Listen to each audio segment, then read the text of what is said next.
कर स्वागत है इस प्यार भरी क्लास में। मैं आप सभी का प्यारा सा गोपाल वर्मा आप सभी का दिल से स्वागत करता हूं। दोस्तों, कैसे हैं आप सभी लोग? भाई सुखविंदर, दिलीप, विधि, नमस्कार। भाई रूपम कुमारी, आप सभी भाइयों का स्वागत है बहुत प्रेम से, प्यार से नमस्कार।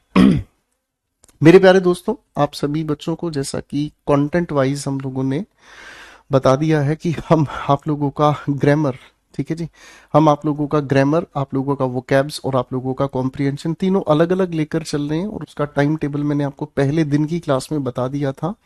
पीडीएफ नहीं मिलती है क्या बाबू? पीडीएफ वगैरह सब चीजें आपको प्रोवाइडेड है। एक बार चेक करो बेटा पीडीएफ है कि नहीं। ठीक है, पीडीएफ वगैरह बेटा एक बार सारी की सारी चीज चेक करो। ठीक है, मैं भी चेक करवा लेता हूँ बेटा, अगर नहीं है तो पीडीएफ मेरी तरफ से गलती है आप लोगों को, मैं भी इसको ठीक करवा देता हूँ। मैं आपसे माफी चाहूंगा मेरे बच्चों। और इसी गलती के साथ साथ एक चीज मुझे और आप लोगों को सुधरवानी है भाई। एक बार चेक करो बेटा अभी फटाफट से। ये तो पीडीएफ हम लोग आपके साथ मिलकर करेंगे ही तैयार, ये हमने पढ़नी शुरू की ही थी। इसके अलावा मेरे बच्चों एक होमवर्क पीडीएफ भी मैंने आप लोगों को दी है। ये होमवर्क पीडीएफ थोड़ा सा देख लीजिएगा। ठीक है, ये होमवर्क पीडीएफ है बच्चे। इस होमवर्क पीडीएफ में मैंने आप लोगों के लिए रिसेंट जो बेहतरीन नाउन के क्वेश्चंस हैं 2024 की परीक्षा के अब तक के, मैं अपने वायदे पर बिल्कुल खड़ा हूं। ठीक है ना, मैंने आपको कहा था 2024 तक के रिसेंट एग्जाम्स के जो बेहतरीन सवाल हैं वो सारा कंटेंट मैं आप लोगों को दे रहा हूं। ये आप लोगों का होमवर्क पीडीएफ है भाई। इसको आराम से घर पर बनाना साथ साथ शुरू कर दीजिएगा। जिस क्वेश्चन में आपको परेशानी आएगी उसको लेकर हम एक दिन डाउट क्लास आपके लिए लगा देंगे। ठीक है भाई, बहुत प्यार से बहुत मेहनत से तैयार की है बेटा आपके लिए हर एक तरह का क्वेश्चन जो रिसेंट एग्जाम है। सीजीएल का भी देखो, एमटीएस का देखो, सीएचएसएल का देखो, हर तरह का मतलब मैंने आप लोगों के लिए इस वाली पीडीएफ में, ये होमवर्क पीडीएफ है बेटा। और देखो पहले दिन आप लोगों ने ये वायदा किया था कि सर जो होमवर्क आप दोगे हम बड़ी शिद्दत से वो होमवर्क करेंगे। जिसने होमवर्क नहीं किया समझ लो भाई वो मेरे साथ धोखा नहीं कर रहा, वो अपने साथ धोखा कर रहा है। ठीक है बाबू, वोकैबविट्स का अभी कोई लिंक नहीं है नीरज। जैसे ही वोकैबविट्स में लॉन्च करूंगा ना उसी समय मैं आपको सारी चीजें बताऊंगा। ठीक है, अब मैं आपसे एक चीज पूछना चाहता हूं मेरे दोस्तों। ठीक है, एक छोटी सी चीज मैं पूछना चाहता हूं।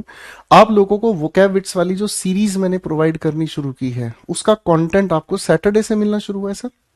हाँ है ना? तो आपकी जो वो क्लास का कंटेंट है उस कंटेंट में आपको कुछ इंटरेस्ट आया कि नहीं आया? क्या वोकैबुलरीज जो रटते थे हम, वो रटने वाली चीजें, समझ रहे हैं? जो वो रटने वाली चीज है वो कम हुई कि नहीं हुई? शब्दों को, वोकैबुलरीज को अब समझना शुरू आप लोगों ने किया है तो आप कैसा फील कर रहे हैं मुझे फटाफट से बता दीजिए। अब की बार मुझे अपना बेस्ट देना है स्टेनो में। आपको बेस्ट नहीं देना, मैं आपके साथ मिलकर बेस्ट करवाऊंगा। ठीक है अनुज का मेरे भाई, चलिए बेटा पीडीएफ एक बार चेक कर लो, अपडेट करो वो कैबिट्स वाली सारी। हाँ जी, ठीक है। और वो कैबिट्स वाली पीडीएफ भी चेक करो और जो डेली शॉर्ट्स वाली है वो पीडीएफ भी चेक करो। अच्छा है, ठीक है। अगर मेरी तरफ से कोई कमी रह जाए, कोई कसूर रह जाए तो आप सभी से हाथ जोड़ के रिक्वेस्ट है बेटा, बिल्कुल निश्चिंत होकर अच्छे से आपको पढ़ना है। ठीक है ना? ठीक है। रितिका कह रही बेस्ट सीरीज थी सर, थी नहीं है, अभी आपको रेगुलर मिला करेंगे मेरे बच्चे। ठीक है, चलिए आपका बहुत सारा शुक्रिया। अब हम अपनी पढ़ाई को आगे लेकर चलने की कोशिश करेंगे भाई। ठीक है। हम ये वाली पीडीएफ आपके साथ, नाउन एंड केसेस वाली पीडीएफ आपके साथ कर रहे थे। अब मुझे ये बताओ बेटा, हम इसके कौन से क्वेश्चन पर पहुंच गए थे? बताइए बताइए बताइए फटाफट से। चलिए चलिए चलिए, जल्दी बताइए बेटा। बेटा ये जो प्रैक्टिस बैच है ना, ये प्री के लिए, मेंस के लिए, सभी के लिए वैलिड है। हर तरह के लेवल को हम अब अपने यहाँ पर कवर करते हुए चल रहे हैं। ठीक है ना, अलग से परेशान होने की जरूरत नहीं है बेटा। ठीक है ना, चलिए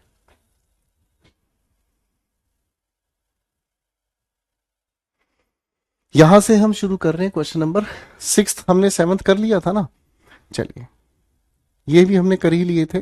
ठीक है, चलो क्वेश्चन बनाने शुरू करते हैं बेटा, समय बचाते हैं। क्वेश्चन 8 और 9 पढ़ना शुरू करते हैं दोस्तों। आइए दिमाग लगाने की कोशिश करते हैं। ठीक है, आ जाओ बेटा फटाफट से। सवाल हमारे सामने लिखा है अमेरिकाज प्रॉब्लम्स, यानी कि अमेरिका की जो प्रॉब्लम्स हैं, आर का मतलब है। अब ये आर किसके अकॉर्डिंग अग्री किया है? इस प्रॉब्लम्स के अकॉर्डिंग अग्री किया है। हाउएवर का मतलब क्या होता है? ये जो आगे आने वाला जो भी वाक्य हमारे सामने लिखा हुआ है ये उसके लिए एक एडवर्ब होती है। जो बच्चा सीडीएस एनडीए की तैयारी कर रहे हैं पहचान के देख लो भाई, ये एक एडवर्ब का काम कर रहा है और इसका काम है आने वाली जो भी बात है ना उसके साथ अर्थ बनाता है हालांकि, और हालांकि बताने का काम है। ये कॉन्ट्रेरी स्टेटमेंट हमारे सामने बताने की कोशिश करता है, ठीक है ना, ये कॉन्ट्रेरी रीजन बताने की कोशिश कर रहा है। ठीक है बेटा, फाइन, मेरी बात समझ में आ गई? आगे चले भाई। क्वेश्चन हमारे सामने क्या लिखा हुआ है, क्या कहता है? Serious and awful as India, तो यहां पॉजेसिव केस था तो इंडिया के साथ अपोस्ट्रोफे एस हमें लगा देना होगा। Your tone of speaking as well as your friends, ठीक है ना। आगे क्या लिखा है भाई?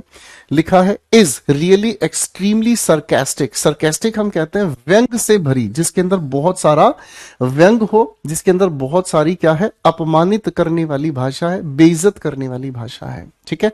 तो आपकी टोन, किस चीज की टोन? बोलने की, ठीक है ना।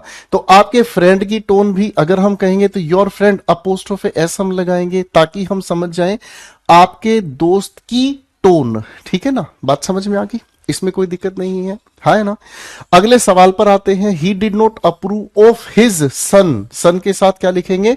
Apostrophe s, his sons raising, ठीक है जी, करेक्ट हो गया भाई, फाइन। आप उस, देखो इसका मीनिंग क्या है?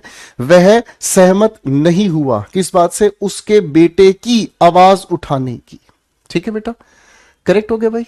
चले अब धीरे धीरे आगे भाई, ओके भाई, धीरे धीरे आगे चलते चले जाएंगे बेटा, क्वेश्चंस पे लेवल बढ़ाते चले जाएंगे। आ जाओ बेटा, क्वेश्चन नंबर 10 से 15 तक मैं बनाऊंगा आप लोगों के साथ मिलकर। चलिए, the finance minister बोस्ट्स of improving the economic conditions of the country apostrophe S. Finance minister यानी कि जो हमारे वित्त मंत्री हैं, जो हमारे वित्त मंत्री हैं सर, वो इस बात की डींगे हाँकते हैं। बोस्ट का मतलब होता है जब कोई अपनी ना होने की क्वालिटी को होना दिखाए, डींगे हाके। बोस्ट के साथ हमेशा ऑफ आता है, ऑफ एक प्रेपोजिशन है। अब यहां पर एक छोटा सा नियम साइड में लिख लेंगे, प्रेपोजिशन हमेशा किसके साथ आता है बेटा? नाउन या प्रोनाउन के साथ आता है। अगर प्रेपोजिशन के बाद हमें वर्ब की फर्स्ट फॉर्म देखने को मिले तो हम इसके साथ आईएनजी बनाकर इसे हम जिरंड बना देते हैं, और जिरंड अपने आप में वर्ब से बना हुआ नाउन ही होता है।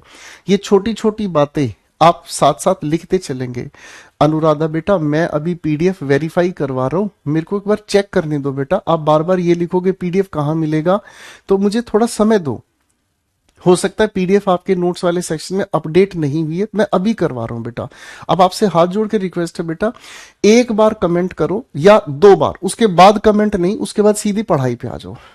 अगर आप कमेंट बाजी में लगे रहोगे तो मेरा पर्पस सोल्व नहीं हो पाएगा। मुझे इस प्रैक्टिस बैच में आपको सिलेक्शन की तरफ लेकर जाना, वो सारा खेल खराब हो जाएगा। बाकी आपकी चॉइस है बेटा, कमेंट चाहे 1 लाख बार कर लो, मैं तब भी यही जवाब दूंगा, ठीक है दोस्त। अब इसके बाद मैं उम्मीद करता हूं आप इंप्रूव्ड बिहेवियर से पढ़ेंगे। बोस के बाद ऑफ लिखा है इंप्रूविंग। इंप्रूविंग किसको करना है? Economic conditions of the country. तो सर यहां ऑफ की वजह से पहले ही की का अर्थ आ गया, अपोस्ट्रोफे एस यहां लगाने की आवश्यकता नहीं है। क्वेश्चन 11 पे आओ बेटा। The life of the rich, यानी कि जो अमीर लोग हैं उनकी जिंदगी, जो अमीर लोग हैं उनकी जिंदगी। The life of the rich is not in many ways as peaceful as that of the poor, ठीक है, ध्यान से समझने की कोशिश कीजिएगा। देखिए मेरे बच्चों, कभी कभी हम एडजेक्टिव के साथ, कभी कभी हम एडजेक्टिव के साथ द लगा के रिप्रेजेंट करते हैं किसको? हम रिप्रेजेंट करते हैं किस चीज को? Category of people. किसको रिप्रेजेंट करते हैं? कैटेगरी ऑफ पीपल, यानी कि लोगों का अपना एक वर्ग होता है। लोगों का क्या होता है बेटा? लोगों का अपना एक वर्ग होता है। मेरी बात समझ रहे हैं? वो लोग अमीर हो सकते हैं, गरीब हो सकते हैं, बुद्धिमान हो सकते हैं, बुद्धिहीन हो सकते हैं, ठीक है ना। उदाहरण को समझिएगा, जैसे मैं अगर आपके सामने कहता हूं द रिच, तो कौन हो गए? अमीर लोग। मैं अगर आपके सामने कहूं द पुअर, गरीब लोग। मैं अगर आपके सामने कहूं द वाइज, बुद्धिमान लोग। मैं अगर आपके सामने कहूं द ऑनेस्ट, ईमानदार लोग, ठीक है ना जी, मेरी बात समझ रहे हैं।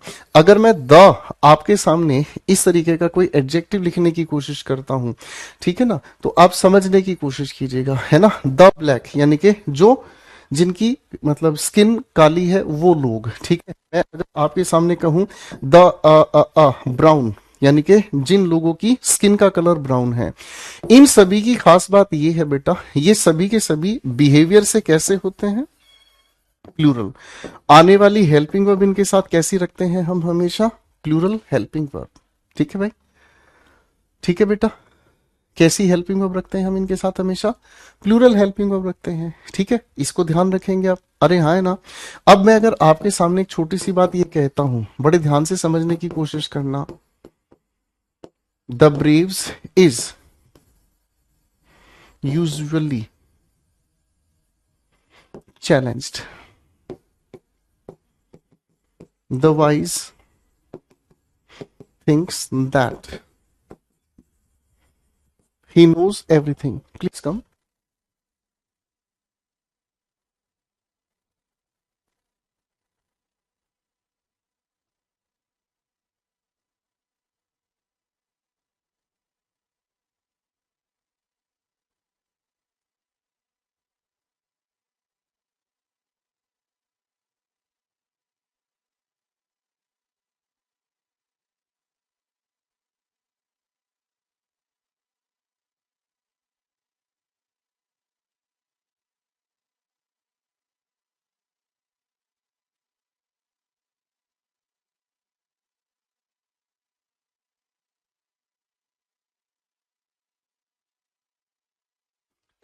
अब दोनों सवालों के बारे में समझना।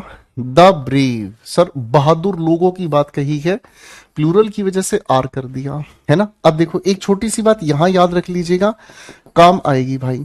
हालांकि टेंस के बारे में अलग से हम बात करेंगे। देखो प्रेजेंट इंडेफिनिट हमें सिखाता है कि अगर हमारे सामने कोई सिंगुलर सब्जेक्ट हमें लिखा हुआ मिलता है तो वर्ब के साथ हम लोग जोड़ने की कोशिश करते हैं, क्या चीज, एस या ई एस। ठीक है, वर्ब के साथ हम जोड़ते हैं एस या ई एस, या फिर हम लोग यूज करते हैं क्या चीज, डज के साथ वी वन। ठीक है भाई, और अगर हमारे सामने कोई भी प्लूरल सब्जेक्ट हमें देखने को मिलता है तो वी वन या फिर डू के साथ हमें यूज करना है वी वन। याद रखेंगे दोस्तों, तुषार भाई, यश भाई याद रखेंगे, सूरज भाई कोई दिक्कत तो नहीं, ओके। अनुराधा बेटा याद रखोगे अच्छे से, ठीक है। अब मेरे बच्चों को ये बात समझ में आई, तो अब थोड़ा सा कॉन्सेप्ट पर वापस आते हैं। यहां हमारे सामने क्या लिखा, द लाइफ, किन का जीवन, अमीरों का जीवन। ठीक है, अब ये इस किसके अकॉर्डिंग आया, इस लिखे हुए लाइफ के अकॉर्डिंग। ऐसा क्यों हुआ, क्योंकि प्रेपोजिशन के बाद हमेशा हम ऑब्जेक्टिव केस का यूज करते हैं, है ना। यानी कि ये लिखी प्रेपोजिशन ऑब्जेक्टिव केस, इसका इस वर्ब से ताल्लुक नहीं है। याद रखोगे बेटा, है ना, ठीक है। मेरी बात समझ में आ रही है भाई, है ना, करेक्ट है बेटा। चलो भाई आगे हम पढ़ते हैं, the life of the rich is हमने यूज किया लाइफ के अकॉर्डिंग, द रिच हमारे सामने प्लूरल है। Is not in many ways, sir many plural के लिए यूज होता है, प्लूरल की वजह से वेज अपनी जगह सही हो गया है। ठीक है ना, अमीर लोगों का जो जीवन है नहीं, कई तरीके से, एज पीसफुल एज। अब देखो इसका भी कॉन्सेप्ट समझिएगा, एज के बीच हमेशा पॉजिटिव डिग्री आती है, इतना शांत हमेशा नहीं होता है दैट ऑफ द पुअर। अब याद रखिएगा इस बातचीत को, याद रखिएगा, ऐसे लिखे हुए एडजेक्टिव का कभी पॉजेसिव केस नहीं बनता। ठीक है, ऐसे लिखे हुए शब्दों का कभी पॉजेसिव केस नहीं बनता। क्यों, क्योंकि ये दैट ऑफ हमारे सामने लिखा है, ये पॉजेसिव केस बना ही रहा है, तो अपोस्ट्रोफी क्यों लगा दिया हमने। बात समझ में आ गई बेटा, है ना। Sure Vinay Kumar, you can do this, आराम से एनडीए क्रैक करेंगे बेटा, लेकिन हर एक क्वेश्चन को बनाना सीखना है मेरे भाई मेरे साथ। क्वेश्चन 12 पर आए, फॉर योर सेक, सेक का मतलब होता है लिए, ठीक है ना। फॉर योर सेक का मतलब आपके लिए, as well as for your wife, आपके लिए, और ठीक उसी तरह आपकी पत्नी के लिए। वी ऑल विश, हम सभी उम्मीद करते हैं कि you may get that job, आप वह जॉब पालें। है भाई, बताओ। तो अब देखो यहां क्या गड़बड़ हो गई, यहां गड़बड़ हो गई, इस योर की वजह से पॉजेसिव केस किस पे बना, आपके लिए। अरे हाँ ना, यहां क्या लिखा है, आपकी पत्नी, आपकी पत्नी के लिए हमें अपोस्ट्रोफे एस लिखकर सेक लिखना होगा, लिखना पड़ेगा बेटा। अरे हाँ है ना, कोई दिक्कत तो नहीं। देखो फिर से समझना, मैंने कहा आपके लिए, ठीक उसी तरह आपकी पत्नी के लिए अपोस्ट्रोफे एस लगाना पड़ा। सेक पहले लिखा तो दोबारा लिखने की जरूरत नहीं है। अरे हाँ है ना। इस सवाल को मैं दोबारा लिखता हूं, ध्यान दीजिएगा। मैंने आपके सामने कहा your cat as well as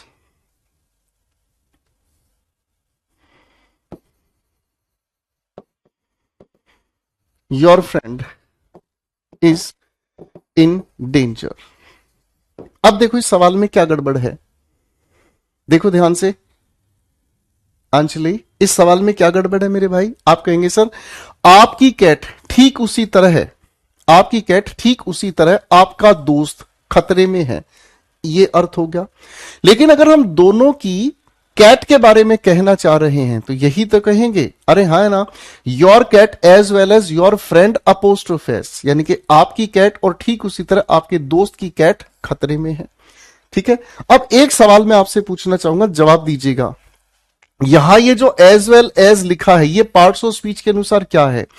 जो मेरा भाई एनडीए सीडीएस की तैयारी कर रहा है वो जवाब देगा। ये कंजंक्शन है, ये एडवर्ब है, ये एडजेक्टिव है, ये प्रेपोजिशन है। चलो भाई फटाफट से आंसर देंगे। जो बच्चा खासकर एनडीए सीडीएस वगैरह की तैयारी कर रहा है वो मुझे साथ साथ जवाब दीजिएगा, ठीक है ना। हालांकि अब एसएससी के पेपर में भी आप लोगों से ये पूछ लिया जा रहा है सवाल, अब एसएससी के पेपर में भी आप लोगों से सवाल पूछ लिया जा रहा है, एक आधा पार्ट्स ऑफ स्पीच की पहचान का सवाल। तो आप क्या कहेंगे भाई? तो सर ये कंजंक्शन नहीं है, एडवर्ब नहीं, एडजेक्टिव नहीं, ये प्रेपोजिशन है, ठीक है ना। इसका मतलब क्या होता है? लाइक। इसका मतलब क्या होता है? Similar to. ठीक है भाई, याद रख लेंगे, ठीक है।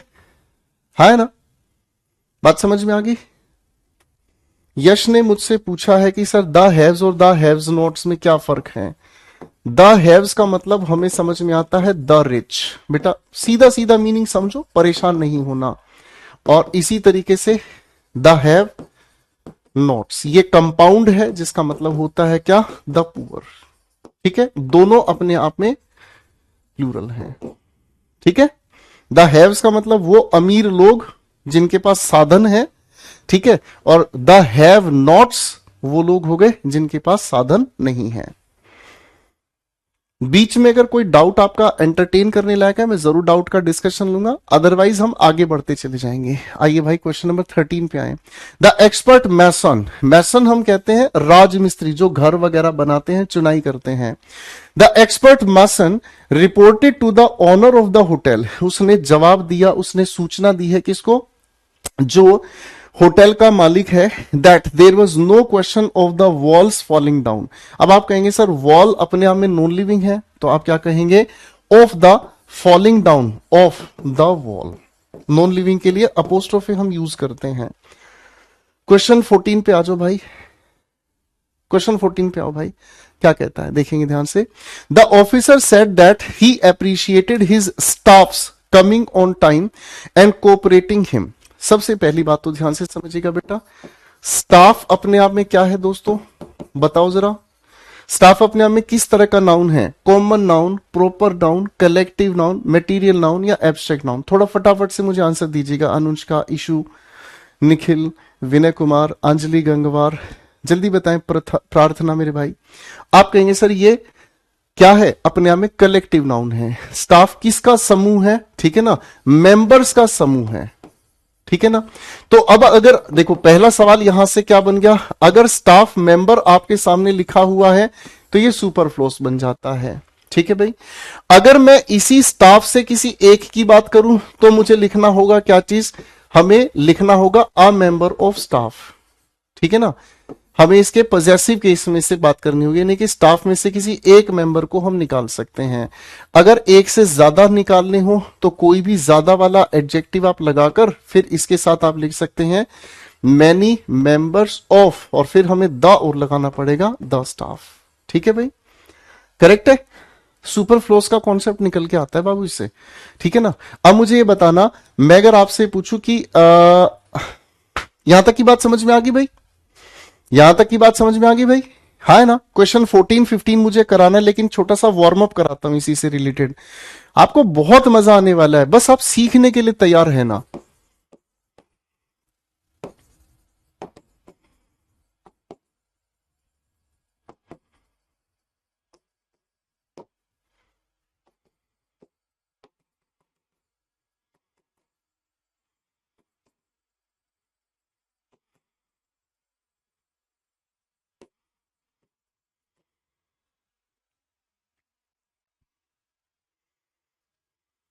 चलिए भाई, दोनों सेंटेंसेस में कुछ करेक्शन करके दिखाएंगे फटाफट से। थोड़ा स्पीड मेंटेन करना, ठीक है प्रार्थना? धीरे धीरे नहीं, स्पीड। क्योंकि देखो बच्चे, आप इस बैच में क्या चीज सीखने की कोशिश करेंगे? आप यहां इस बैच में स्पीड सीखेंगे, आप इस बैच में मेरे साथ मिलकर एक्यूरेसी को भी इंप्रूव करेंगे। स्पीड के साथ क्या इंप्रूव करेंगे? एक्यूरेसी। लेकिन ये दोनों केवल तब हैं जब आप अपने गुरुजी के साथ मिलकर, यानी कि मेरे साथ मिलकर, यानी कि मेरे साथ लगकर सारी की सारी गाइडलाइंस को फॉलो करते चले जाओगे। कैसे क्या करना है, ना तो स्पीड मिल पाएगी ना एक्यूरेसी मिल पाएगी अगर आपने गाइडलाइंस को फॉलो नहीं किया। बाकी आपकी चॉइस है दोस्तों, ठीक है? अब पहले सवाल में क्या करेंगे हम? He is like our family member. अब आप कहेंगे sir he is like our family, बात यहीं तक काफी है, क्योंकि अगर मैं उसे फैमिली कह रहा हूं, मेरी बात समझ में आ रही है? ठीक है, बात समझ रहे हैं? अमन लिख रहा है सर आप जब हम लाइव क्लास लेते हैं तब हमें नींद क्यों आने लगती है सर, प्लीज हेल्प मी। बेटा मैं इसके बाद आपको क्लास से ही हटवा दूंगा, उसके बाद आपकी नींद वींद सारी ठीक हो जाएगी बेटा, ठीक है ना? आपके पास इतनी फालतू की बातें करने के लिए फुर्सत है तो फिर समझ सकता हूं मैं आप कितने सीरियस हैं, ठीक है? आज से अमन बाबू अपने खाना बिल्कुल कम कर देना है। अगर आप 4 रोटी खाते हैं, 4 रोटी को छोड़ के 1 या 1.5 रोटी खाएंगे आज से, ठीक है? अगर प्लेट भर के आप चावल खाते हैं तो आधी प्लेट ही चावल खाएंगे। आज से अपने खाने को कम करेंगे, ज्यादा पानी पिएंगे, नींद भाग जाएगी बेटा, ठीक है? अमन इसके बाद कभी ऐसी फालतू की बातों पे दिमाग नहीं लगाना है, ठीक है बेटा? चलिए, ही invited 3 family members of us, तो यहां गड़बड़ है कि नहीं? अब आप क्या कहेंगे? आप कहेंगे देखो सर, पहले तो हमें फैमिली तो यहां लिखना पड़ेगा, कलेक्टिव नाउन है, इससे हमने लगा दिया ऑफ, ठीक है? फैमिली किसकी है? आप कहेंगे हमारी है, तो इस अस को यहां से हटाकर आर हमने लगा दिया। उसके बाद 3 है ना, तो 3 लगा दिया, और 3 कौन है? मेंबर्स हैं, ठीक है जी? इजी हो गया बेटा? क्वेश्चन को बनाने सीखने की कोशिश करेंगे, ओके? ठीक है, इजी, करेक्ट हो गया भाई? यहां कुछ गड़बड़ थी क्या हमारे सामने?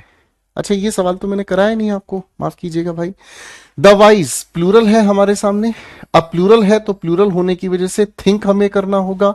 अब ये अगर प्लूरल है तो प्लूरल होने की वजह से यहां पर भी हमें दे करना होगा, और दे की वजह से नोज नहीं, हम यहां पर भी प्लूरल ही रखेंगे, नो। बेटा ये क्वेश्चन हमने छोड़ दिया था, ठीक है भाई? करेक्ट है भाई? इजी, ठीक है भाई? तो यहां पर हम किसकी बात कर रहे हैं? उसने इनवाइट किया है हमारे परिवार के 3 सदस्य को, तो आप इसे कैसे कहेंगे? He invited 3 members of our family, ठीक है ना? करेक्ट है? यहां इस अस को हटाकर बाबू हमने इस फैमिली से पहले पॉसेसिव केस में बदल दिया है। वापस क्वेश्चन पे आते हैं बेटा। क्वेश्चन 14 15 पर हम थे। द ऑफिसर सेड, ऑफिसर ने कहा that he appreciated his staffs coming on time. अब उसके स्टाफ का समय पर आना, तो स्टाफ के साथ हमें क्या करना होगा? स्टाफ अपोस्ट्रोफे एस, ठीक है जी? स्टाफ अपोस्ट्रोफे एस, करेक्ट है भाई? है ना? ठीक है, करेक्ट है बेटा? अगले सवाल पर आ जाओ। एज वी आर टोल्ड, जैसा हमें बताया गया है, this idea of Mrs Gandhi's, है ना? अब एक बात मुझे बताओ, यहां पर आपने दिस आइडिया के साथ ऑफ लगाकर इसका अर्थ का निकाल दिया। यह विचार किसका? मिसेस गांधी का, तो यहां अपोस्ट्रोफेस लगाने की क्या जरूरत है? तो या तो इसको ऐसे ठीक कर लीजिए, या फिर आप इसको ऐसे भी ठीक कर सकते हैं, गांधी मिसेस लिखकर भाई, मिसेस गांधी अपोस्ट्रोफेस, और उसके बाद कहेंगे क्या चीज? दिस आइडिया, और यही दिस आइडिया इस लिखे वॉज का सब्जेक्ट है। करेक्ट है? बात समझ रहे? सर अगर फ्रीक्वेंटली रिवीजन नहीं हो पाता तो धीरे धीरे भूल जाता हूं, पर एक साथ कितने का रिवीजन करूं? सर आपकी चॉइस है। कुछ सवाल ऐसे हैं बेटा, ये आपकी चॉइस पर डिपेंड करते हैं, इसमें मेरी गाइडेंस काम नहीं करेगी। मैं तो सिर्फ इतना कहूंगा रवि भाई आपको कि हर रोज की जो क्लास आपको मिलती है वो आपको करनी ही करनी है, चाहे कुछ भी हो जाए। समझ रहे हैं रवि भाई? हर रोज की क्लास जो आपको, जैसे ये ग्रामर वाली 1 घंटे की क्लास है, उसके अलावा एक दिन कॉम्प्रिहेंशन मिलेगा आपको, एक दिन वोकैब्युलरीज मिलेगा, तो आपको करनी करनी है, आपको वो तो छोड़ना ही नहीं है। उसके अलावा आपके ऊपर कैपेसिटी पर डिपेंड करता है। समझ रहे? चलो भाई क्वेश्चन 16 पर आ जाओ भाई।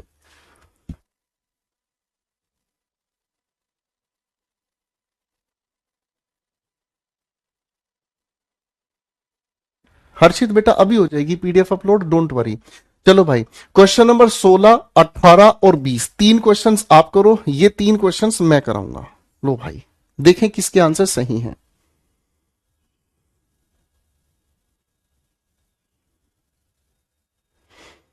तीन क्वेश्चंस आपको करने बेटा, 16, 18, 20, 17, 19, 21 मैं करूंगा। इशू खरे छोड़ दिया करो बेटा, बार बार कमेंट नहीं करना है। हर्षित बेटा बार बार कमेंट नहीं करना है, आपका पढ़ाई करना ज्यादा जरूरी है, कमेंट करना इतना ज्यादा जरूरी नहीं है मेरे भाई।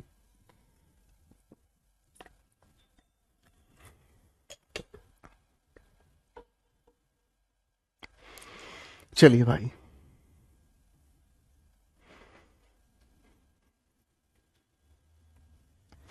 क्वेश्चन नंबर 16 मैं डिस्कस कर लेता हूं बेटा, ठीक है। It is true that I met the chief minister at one of my friends houses. ये हम पहले कर चुके हैं सवाल।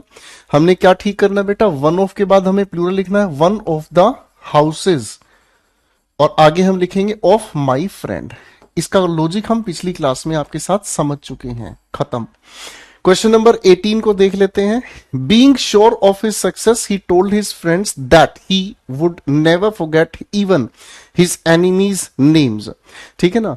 देखो अब ध्यान से समझना, यहां से लेकर यहां तक लिखा हुआ हमारे सामने बी के साथ आईएनजी है, ठीक है, ओके। और यहां से यहां तक कोई हमारे सामने लिखे हुए इस वाक्य के अंदर कोई भी हेल्पिंग वर्ब नहीं है। समझ रहे हैं? मेरी बात समझ रहे हैं? ठीक है, तो ये बात अपनी जगह समझ में आ गई। तो ये अपने आप में ऐसी सिचुएशन में कैसे काम करता है, ध्यान से समझना। मैंने एक वाक्य आपके सामने लिखा, he saw Geeta, he called her name. मैं अगर इन दोनों लिखे हुए अलग अलग वाक्यों को आपस में जोड़ूं तो इन दोनों अलग अलग वाक्यों को कैसे जोड़ सकता हूं? सर उसने उसे देखते ही क्या किया, उसका नाम पुकार दिया। तो हम इस लिखे हुए वाक्य में सब्जेक्ट को हटाकर वर्ब को आईएनजी के साथ जोड़ेंगे, सीइंग गीता, ठीक है। आगे हमने कोमा लगाया, हमने क्या लिखा आगे, ही, और उसके बाद क्या लिखेंगे, कॉल्ड हर नेम। बात कुछ कुछ समझ में आई है ना? इसका मीनिंग क्या हुआ, गीता को देखते ही उसने आवाज लगा दी उसके नाम की, है ना? तो यहां हमने इस पूरे लिखे हुए वाक्य को पार्टिसिपल फ्रेज में बदल दिया, ठीक है ना? ये अपने आप में क्या होता है बेटा, ये अपने आप में पार्टिसिपल फ्रेज कहलाता है, जो कि अपने आप में क्वालिटी बता रहा है किसकी, देखने का काम किसने किया, इस ही ने। अब यहां जो लिखा ना, being sure of his success, अपनी सफलता को लेकर जो श्योर है, कौन है, ही टोल्ड हिज फ्रेंड्स, अपने दोस्तों को ही उसने बताया। दैट की हिंदी होती है की, क्या बताया, ही वुड नेवर फॉरगेट, वो कभी नहीं भूलेगा अपने दुश्मनों का के की का नाम। यहां पर दुश्मनों के साथ का के की का अर्थ जुड़ा है तो अपोस्ट्रोफी लगा दो, बस हो गया आंसर तैयार बेटा। मैथ भाई बहुत बहुत शुक्रिया बेटा, पढ़ाई पे ध्यान दो बेटा, ठीक है भाई, ठीक है। पहले मैं अपने क्वेश्चंस कराऊंगा, आप अपने क्वेश्चंस करो भाई। वेरी फ्यू सोल्जर्स, बहुत ही कम। अब देखो 3 चीजें समझना बेटा, फ्यू दूसरा शब्द है आ फ्यू, तीसरा शब्द है द फ्यू, ठीक है भाई।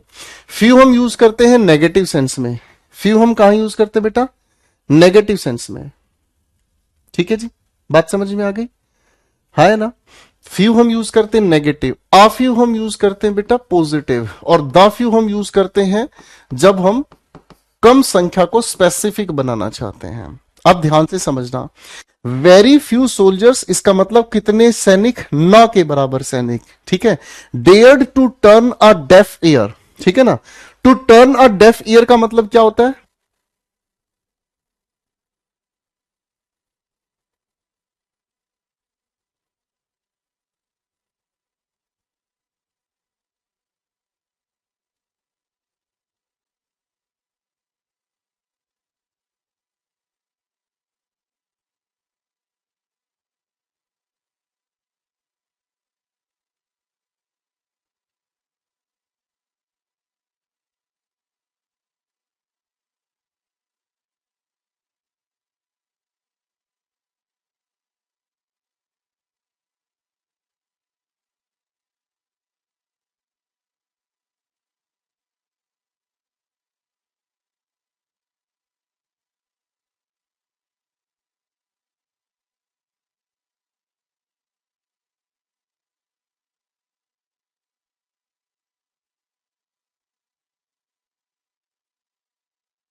बेटा आपकी पीडीएफ अपलोड हो गई है, माफी चाहूंगा मैंने ध्यान नहीं दिया था, अब आपकी पीडीएफ अपलोड हो गई है। मैं कहाँ था भूल गया यार मैं। तो ये हो गया वेरी फ्यू सोल्जर्स, बहुत ही ना के बराबर जो सोल्जर्स हैं, ना के बराबर। Dare to turn a deaf ear, to turn a deaf ear का मतलब होता है इग्नोर करना, इग्नोर करना, ठीक है ना। टू देयर कमांडर्स चीफ, लो भाई commander in chief, compound noun का पोजेसिव केस बनाने के लिए आखिर में हम अपोस्ट्रोफी लगाते हैं, ठीक है भाई। अब दोस्तों ये बीच के जो 3 सवाल है ना, इनको निपटाते हैं। द टीचर सेड, टीचर ने कहा, टू अस, हमको, कि one ought to work hard in order to attain one goal. अब यहां इसका सब्जेक्ट क्या है? वन है। क्या है इसका सब्जेक्ट? वन है। यहां इस गोल से पहले पॉजेसिव केस नहीं बनाओगे, है कि नहीं, कि एक इंसान को मेहनत करनी चाहिए ताकि वह अपना गोल यानी कि लक्ष्य प्राप्त कर सके, ठीक है। ओके, आपको नोट्स बनाने का क्या करना है बेटा, मैं आपको छोटे छोटे पॉइंट्स बताता जा रहा हूं, ठीक है ना।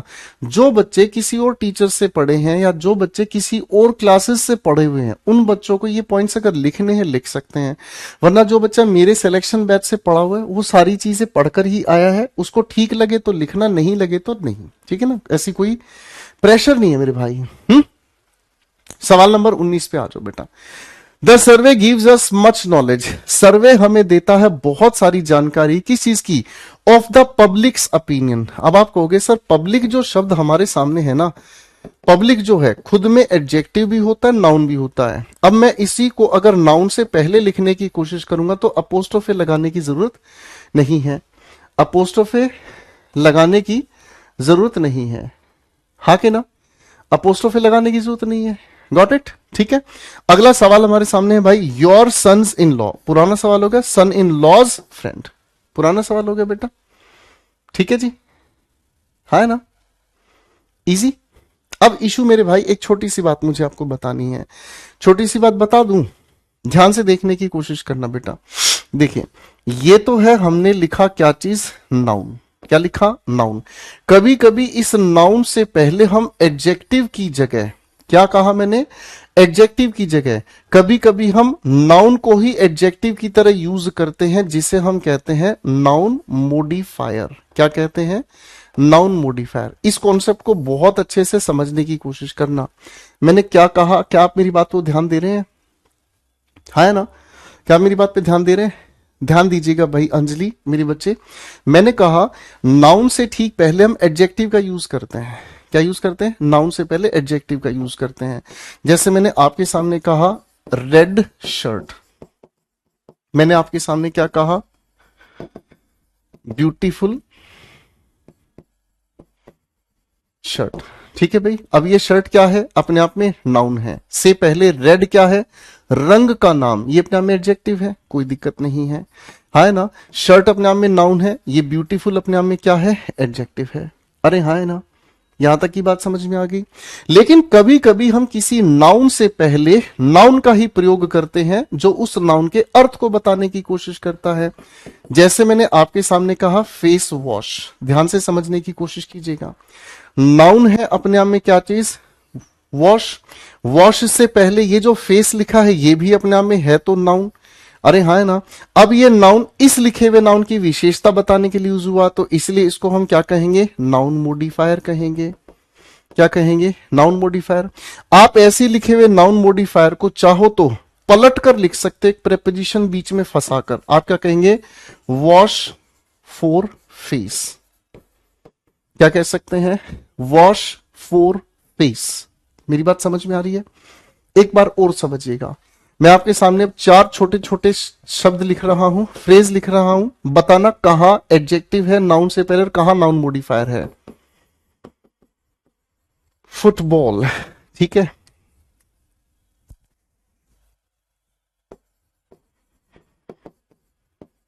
रेनकोट, ठीक है,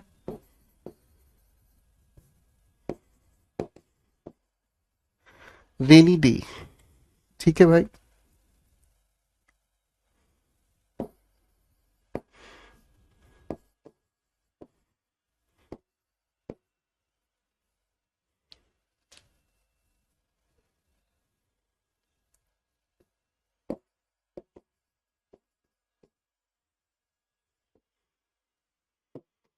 बताओ बेटा, इन सभी के सभी लिखे हुए पांचों फ्रेजेस में ध्यान देना बेटा, बहुत गहराई पर धीरे धीरे लेकर जाऊंगा, समझ रहे हैं।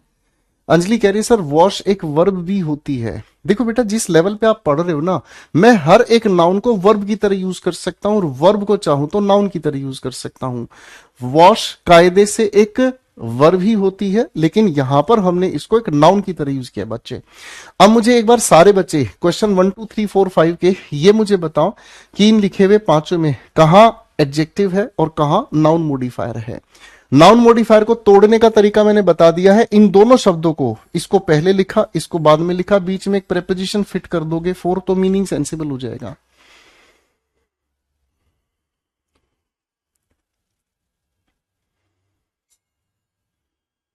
शाबाश। इसीलिए ये बैच मेरे भाई सोहित, इस बैच को मैं मतलब once in a blue moon लेकर आता हूं। मतलब जब लगता है ना कि अब बहुत सारे बच्चों को जरूरत है, तभी ये बैच मैं लेके आता हूं। ये रेगुलर बैच नहीं है। रेगुलर बैच हमारा सिलेक्शन बैच है, वो हर महीने आता है, उसमें दिक्कत नहीं है, ठीक है ना। इस बार हमारा जनवरी के फर्स्ट वीक में आ रहा है वो बैच, ठीक है। ये बैच केवल उन बच्चों के लिए जो भटके हुए हैं, जो स्कोर नहीं अच्छे से कर पा रहे, वो इधर उधर भटक रहे हैं, आज भी इधर यूट्यूब पे उधर उधर धक्के खा रहे हैं, उनके लिए ही ये हमने डिजाइन किया है बेटा। सर बॉल अपने आप में नाउन है, यहां फूट लिखा हुआ है, ये अपने आप में नाउन मॉडिफायर है।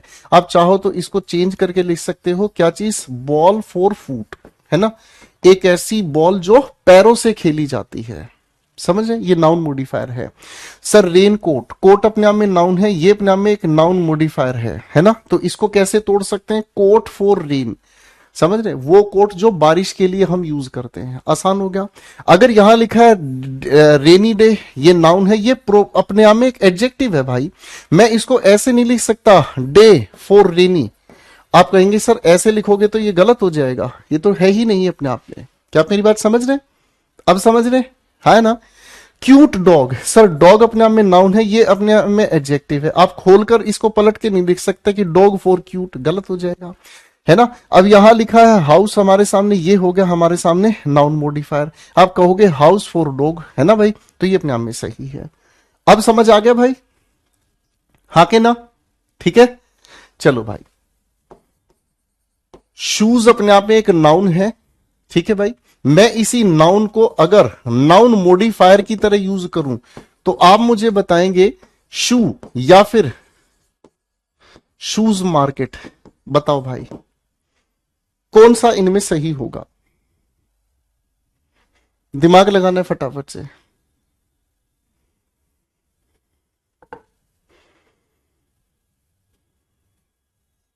अनुष्का कह रही है सर मैं बहुत भटक चुकी हूं यूट्यूब पर। बेटा वो भटकने का कोई इलाज नहीं होता।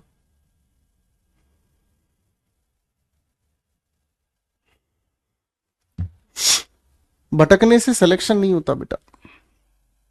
मैं देखता हूं कई सारी ऐसी टीचर्स हैं, कुछ एक मैडम है, हर रोज सुबह से शाम तक यूट्यूब पे, सुबह से शाम तक यूट्यूब पे। आज मन में आया चलो बेटा वोकैबुलरी पढ़ाते, कल मन में आ गया चलो प्रेपोजिशन पढ़ाते हैं, परसों मन में आ गया चलो आज कॉम्प्रिहेंशन पढ़ाते हैं। बच्चों को कुछ नहीं मिल पाता, समझ रहे हैं? बच्चों को कुछ नहीं मिल पाता, वो जीरो के जीरो ही रह जाते हैं। ठीक है ना? वो बेसिकली कर क्या रहे हैं, वो यूट्यूब से अपने पैसे कमा रहे बढ़िया, और ऐसे नादान बच्चों को भटकावे में डालते जा रहे हैं। वो भंवर में फंसे पड़े हैं, उन्हें हर दिन लगता है कि वो कुछ सीख रहे हैं, जबकि वो घूमते घूमते जीरो पर ही रह जाते हैं। ऐसी बहुत सारी मैडम हैं जो लगातार यूट्यूब पे बच्चों का दिमाग चाटते हैं भाई। ये लिखा हमारे सामने नाउन है भाई, इस नाउन से पहले अगर नाउन मॉडिफायर आएगा तो सिंगुलर ही होगा। ठीक है भाई, ये अपने आप में कुछ और नहीं, नाउन मॉडिफायर है। कॉन्सेप्ट याद रख लोगे भाई, कॉन्सेप्ट याद रख लोगे भाई। ठीक है, चलो ये बहुत प्यारी चीज है, मैंने आपको बताई है, कई सारे क्वेश्चन में मदद करेगी। कौन से सवाल में थे भाई? निपट गए सारे सवाल? आओ भाई, क्वेश्चन 23 से लेकर 28 तक। अब टारगेटेड क्वेश्चंस में दे रहा हूं, 6 क्वेश्चंस हैं। 6 क्वेश्चन का मतलब एक ओवर खेलने के लिए दे रहा हूं। 6 के 6 जिसने सही बना दिए उसे मेरी तरफ से एक 5 स्टार चॉकलेट मिलेगी भाई। ठीक है, चलो भाई, मेरी तरफ से एक 5 स्टार चॉकलेट मिलेगी। चलिए राकेश भाई फटाफट से आंसर बनाएंगे।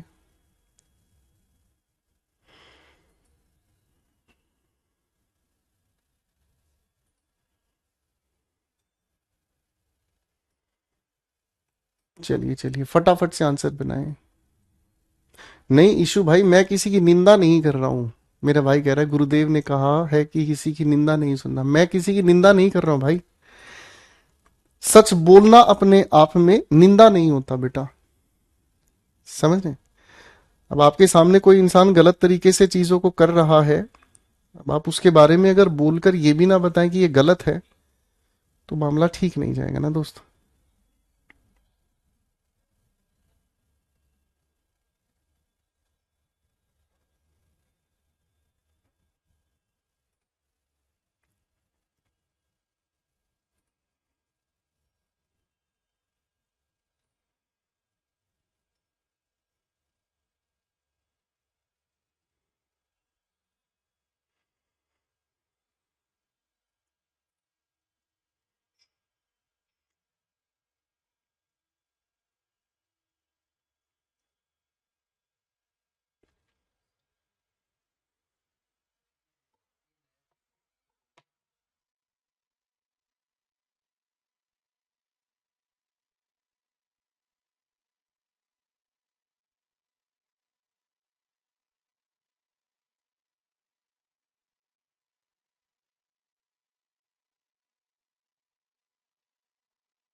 I have read many place, मैंने बहुत सारे प्लेस पढ़े हैं। किसके? शॉ के। अब इसको दो तरह ठीक कर सकते हैं। इस ऑफ की वजह से काके की अपनी जगह सही है, अपोस्ट्रोफे हटाओ बेटा, काहे लगाया है, और ये रिलेट कर रहा है शॉ को, तो अपनी जगह सही जा रहा है।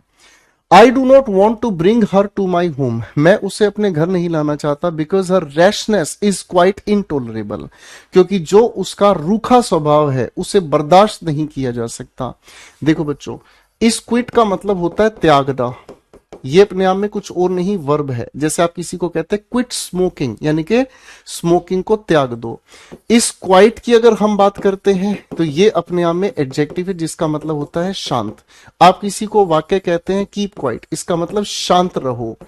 जब आप इसी क्वाइट की तीसरी स्पेलिंग का ध्यान देंगे तो ये अपने आप में एक एडवर्ब होती है, जिसका मतलब होता है पूरी तरह से, पूरी तरह से। ठीक है ना? जैसे यहां पर मैंने क्या कहा है, इनटॉलरेबल एडजेक्टिव है, एडजेक्टिव से पहले क्वाइट का मतलब पूरी तरह से, है ना? उसकी जो रैशनेस है उसको पूरी तरह से आप टॉलरेट नहीं कर पाएंगे। ठीक है ना जी? Got it? उसे पूरी तरह से आप क्या करेंगे? टॉलरेट नहीं कर पाएंगे। तो यहां क्या लिखा है? आई डू नॉट वॉन्ट, मैं नहीं चाहता, टू ब्रिंग हर, लेकर आना उसे, टू माई होम, अपने घर पर। ठीक है, अब ध्यान से समझने की कोशिश करना। जब हम हाउस की बात करते हैं तो ये मकान है, ठीक है ना? मकान किसे कहते हैं? जो स्ट्रक्चर है। ठीक है ना। स्ट्रक्चर जिसमें हम रहते हैं, चार दीवारें हैं, इसके ऊपर एक छत है, एक गेट है, ये है मकान। ठीक है जी। होम की अगर हम बात करते हैं, कायदे से होम एक एडवर्ब होती है। क्या होती है बेटा? एक एडवर्ब होती है। इसका मतलब होता है घर। और घर हम किसे कहते हैं? घर हम उस जगह को कहते हैं, घर हम उस जगह को कहते हैं जहां हमारी रहने वाली भावना जुड़ी होती है। मैंने क्या कहा? रहने वाली भावना होती है। अब भावना का मतलब किसी लड़की का नाम नहीं है। जहां रहने वाली हमारी भावनाएं होती है उसे हम कहते हैं क्या? होम। ठीक है।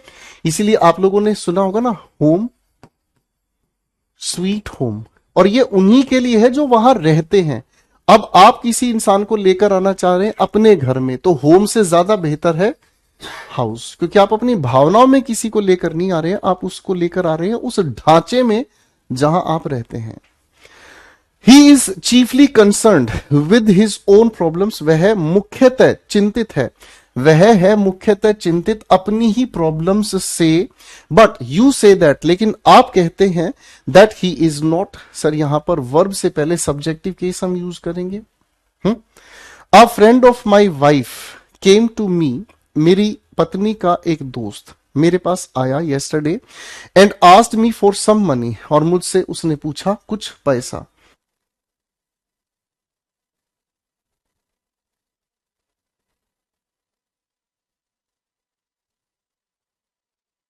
ठीक है भाई, बताओ बेटा क्वेश्चन नंबर 26 में क्या गड़बड़ है?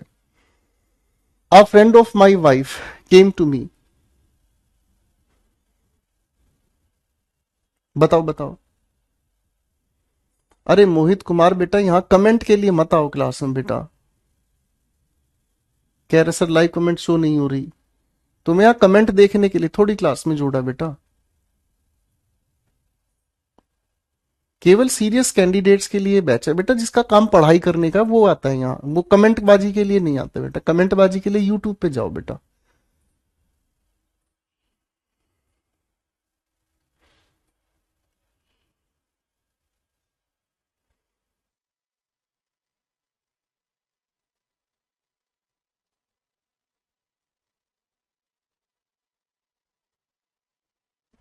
बताओ।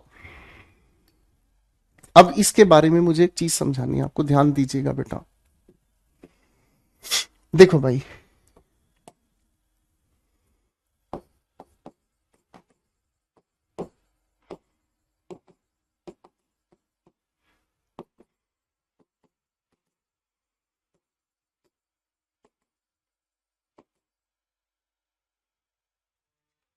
देखो इन दोनों चीजों को ध्यान से समझने की कोशिश करना। एक तो यहां थोड़ा सा आर्टिकल का यूज हुआ है, एक तो यहां क्या यूज हुआ है, थोड़ा आर्टिकल का यूज हुआ है। ठीक है ना।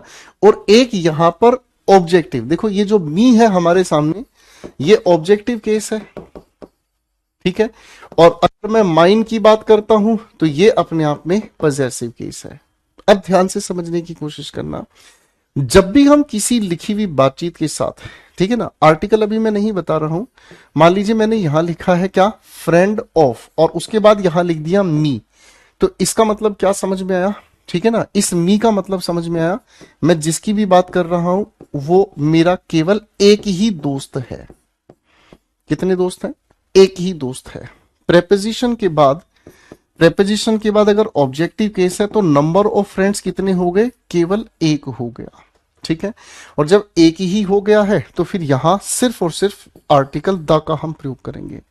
द फ्रेंड ऑफ मी का मतलब है केवल एक अकेला मेरा दोस्त। अब इस पूरी की पूरी बातचीत को कहने के लिए आप माई फ्रेंड कह लीजिए, ठीक है, या फिर ओन माई ओनली फ्रेंड कह लीजिए। दोनों का एक ही अर्थ है, यहां पर दोनों का एक ही अर्थ है। ठीक है। अब अगर मान लो बहुत सारे दोस्तों में से एक की बात कही जाए तो हम क्या कहेंगे? तो बहुत सारे दोस्तों के लिए हम यहां लगाते हैं माइन, जो कि क्या है, यहां माइन कहने का मतलब हमें क्या कहना है? बहुत सारे दोस्त। इसका मतलब क्या हो गया भाई? बहुत सारे। ठीक है भाई। अब बहुत सारे का मतलब क्या हुआ, इस प्रेपोजिशन के बाद अगर पॉजेसिव केस लिखा है तो नंबर ऑफ फ्रेंड्स कितने हो गए हमारे, एक से ज्यादा हो गए, ठीक है ना। अब एक से ज्यादा में से अगर हम बात कर रहे हैं किसी एक दोस्त की, तो क्या कहेंगे, आ फ्रेंड ऑफ माइन, ठीक है। आ फ्रेंड ऑफ माइन का मतलब बहुत सारे दोस्तों में से कोई भी एक, बात समझ रहे हैं। और बहुत सारे दोस्त सारे के सारे अगर मैं कह दूं तो मैं क्या कहूंगा, the friends of mine. Sir the friends लगाने का मतलब स्पेसिफिक, सारे के सारे दोस्त किसके, मेरे।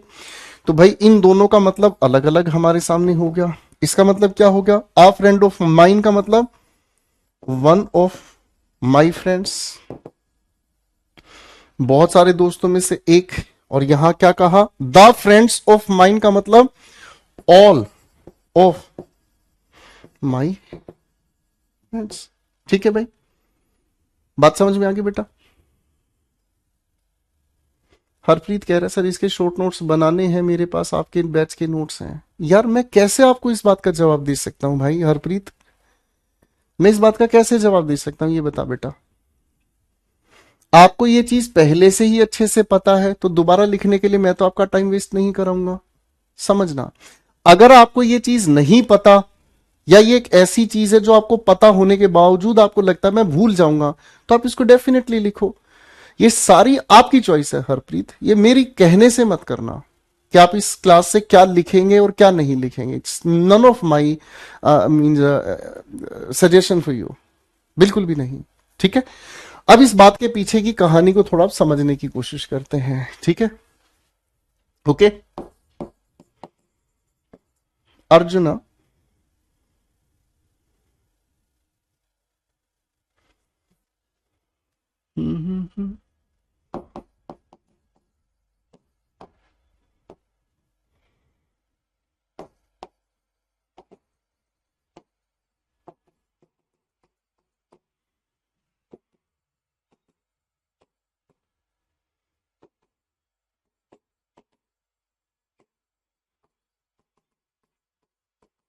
दोनों वाक्यों में कुछ ठीक कर सकते हैं तो बताइएगा प्लीज।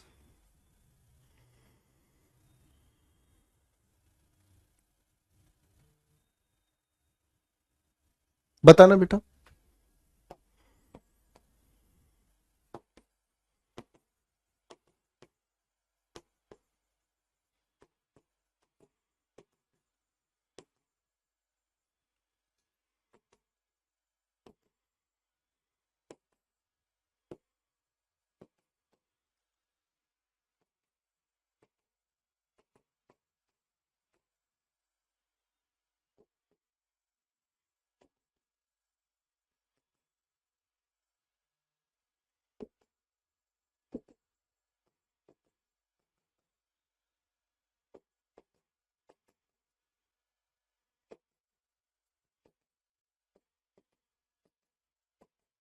या दूसरे वाक्य में 3 चॉइसेस दी हैं, ऊपर वाले वाक्य में आपको सीधा सीधा सोचना है।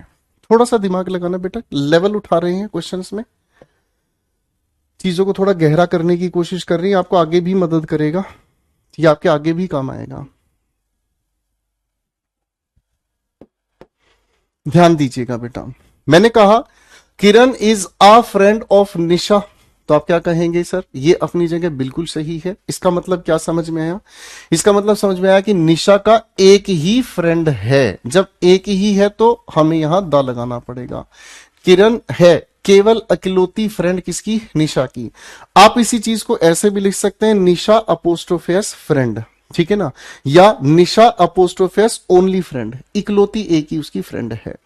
दूसरी बातचीत में हम क्या कहेंगे, सर निशा के साथ अपोस्ट्रोफेस लगाया, यानी कि निशा की एक से ज्यादा फ्रेंड्स हैं जिसमें से ये कोई एक है, तो सर हटा के यहां पर हमें लिखना होगा किरण is a friend of Nisha अपोस्ट्रोफेस, यानी कि निशा की बहुत सारी दोस्तों में से एक है। ठीक है भाई, ये भी बात समझ में आ गई।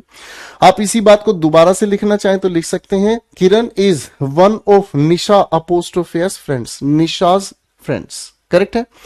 अब इस कॉन्सेप्ट का जो असली एप्लीकेशन है वो ऐसे लिखे हुए सवालों में आपको देखने को मिलता है। इस तरह के क्वेश्चन का जो डेप्थ वाला कॉन्सेप्ट है वो ऐसे सवालों में आपको देखने को मिलता है। कैसे, किरण के जो पति हैं, किरण के जो पति हैं वो ज्यादा अमीर है किससे, दैट ऑफ नेहास। तो क्या यहां पर ये सही लिखा है, क्या ये यहां पर सही लिखा है? अंजलि गंगवार ने कहा है कि सर यहां हम Kiran husband is richer than Neha's husband. Anjali common sense लगानी बेटा, किसी भी लिखे हुए एक सेंटेंस में अगर नाउन यहां लिखा है तो इस नाउन को रिपीटिशन नहीं, इसकी जगह हमें प्रोनाउन का यूज करना है। ठीक है, आपने जो वाक्य लिखा बेटा Kiran husband is richer than Neha's husband, तो हस्बैंड हस्बैंड दो दो बार अगर लिखेंगे तो फिर आपको फिर प्रोनाउन नहीं पढ़ने की जरूरत है। ठीक है, तो आप इसको ठीक करना सीखो भाई। अब आप कहोगे सर अगर यहां इस लिखे ऑफ के बाद पॉजेसिव केस लिखा है, यानी कि नेहा के एक से ज्यादा पति हैं, उनमें से एक की बात कही जा रही है किसकी ओर, ये अपने आप में जो दैट लिखा है ये डिमॉन्स्ट्रेटिव प्रोनाउन है। ठीक है, समझ रहे, बात समझ रहे? तो आपको कहोगे सर पति तो भगवान की दया से एक ही मिलना होता है, एक से ज्यादा पति तो ऋषभ आप बर्दाश्त नहीं कर पाओगे। I mean, इस वाक्य में है ना, तो एक से ज्यादा पति बर्दाश्त नहीं होंगे इस वाक्य में, तो हमें यहां पर क्या ठीक करना पड़ा, अपोस्ट्रोफे एस नहीं, सिर्फ दैट ऑफ नेहा हम लिखेंगे, सिर्फ दैट ऑफ नेहा हम लिखेंगे। ठीक है भाई, है ना। अब यहां लिखा किरण का जो भाई है वो प्रतीत होता है ज्यादा लंबा हाइट में देन दैट ऑफ गीता, तो इसका मतलब ये अपनी जगह सही है ना। इसका मतलब गीता का अपना एक ही भाई है, समझ रहे हैं, गीता का अपना एक ही भाई है, और दैट डिमॉन्स्ट्रेटिव प्रोनाउन किस तरफ इशारा कर रहा है, किरण का भाई। यहां हम किसका कंपैरिजन कर रहे हैं, किरण का जो भाई है वो गीता के भाई से ज्यादा टॉल है, करेक्ट है। किरण का भाई एक है ज्यादा है हमें नहीं पता, लेकिन यहां से कंफर्म होगा गीता का एक ही भाई है।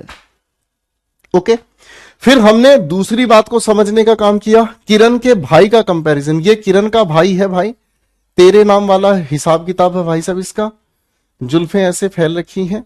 ठीक है भाई साहब, तेरे नाम हमने किया है। किरण के भाई का कंपैरिजन मैं गीता से कर सकता हूं, बिल्कुल सही है, इसमें कोई आपत्ति नहीं है। समझ रहे, क्या मेरी बात समझ रहे, है ना भाई। मेरी हाइट ऋषभ की हाइट से ज्यादा हो सकती है सर, यहां मैं तो सब्जेक्टिव केस हूं, मेरी हाइट, मैंने कंपैरिजन किससे किया, ऋषभ की वाइफ से, वहां पॉजेसिव केस हो गया, तो ये अपनी जगह संभव है ना। तीसरी लिखी पॉसिबिलिटी में क्या हो गया सर, गीता के एक से ज्यादा भाई हैं, गीता के एक से ज्यादा भाई हैं, उसमें से एक की तरफ इशारा किया जा रहा है, कौन, भाई की तरफ, तो ये अपनी जगह सही है। तो इस तरीके के एप्लीकेशंस, मेरी बात समझ में आ रही है?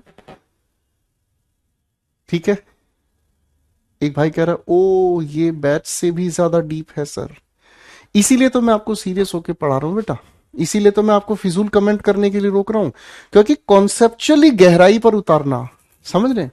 मैंने आपको पहले दिन एक बात कही थी, शायद आपको नहीं याद हो, मैं फिर से आपको याद दिलाता हूं। मैंने आपको पहले दिन एक बात कही थी भाई, कि मेरे भाई अगर कोई भी बच्चा ये सोचकर आ रहा है कि मैं आपको प्रीलिम्स के 25 नंबर दिला दूंगा, आप बिल्कुल बैच में मत आइए भाई। 25 में से 12-15 क्वेश्चंस लगभग सारे बच्चे ही कर रहे हैं। यहां जो एक एक दो दो तीन तीन नंबर की वजह से आप लोग कट ऑफ से बाहर हो रहे हैं ना, मैं तो उसकी लड़ाई लड़ा रहा हूं। Got it? मेरी बात समझ में आ रही है? करेक्ट है भाई, हाँ के ना। दैट ऑफ नेहा की जगह नेहाज भी लिख सकते हैं बेटा, अब आप कुछ भी लिख सकते हैं, क्योंकि आप ज्यादा समझदार हैं, आपका ध्यान कहीं और है, मैं तो कुछ कह नहीं पाऊंगा बेटा। तो हम कौन से क्वेश्चन पे थे भाई, हम अब इस क्वेश्चन पर थे। ये तो हमें समझ आ गया हमने इसको ठीक क्यों किया, क्योंकि रिलेटिव क्लॉज आगे लिखा हुआ है, इसलिए इसको हटाया।